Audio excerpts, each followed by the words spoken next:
सी किसी कार्य को 120 दिन में अकेले कर सकता है।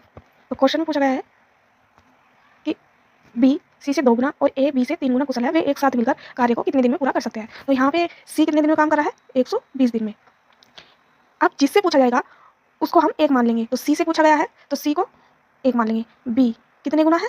2 गुना कुशल है, मतलब कार्य वो 2 गुना कर सकता है, इतनी उसमें क्षमता है। अब यहाँ पे दिया गया है ए का, तो ए बी से, तो बी को फिर 1 मान लेंगे। यहाँ पे हमने 2 माना, इधर हम 1 मानेंगे। बी से ए कितने गुना है? 3 गुना।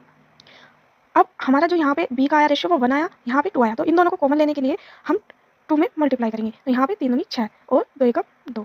तो अब हमारा रेशियो आ गया है ए बी और सी, इनका रेशियो क्या आ गया है हमारा?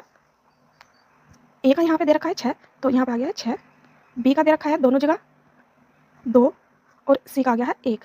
तो अब वो कह रहा है कि 120 दिनों में काम कर रहा है, तो 120 दिनों में एक ही दक्षता से, मतलब एक दक्षता से, तो एक रफ्तार से कर रहा है काम, तो उसको भाग देंगे 120 काम आ गया।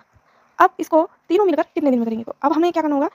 120 को इस टोटल से भाग देना है। तो 6 + 2 + 1 कितना हो गया? 9। तो यहाँ पे हमारा आंसर है, यहाँ आएगा, इससे पहले काटेंगे 3 बार 3 से, तो 3 × 9 और 3 × 4 12, तो ये कट गया है। और अब हमारा आंसर आएगा 3 से 1 बार जाएगा और फिर 3 से 3 बार और फिर 0.33। तो अब हमारा जो आंसर आया है वो है ए 13.33।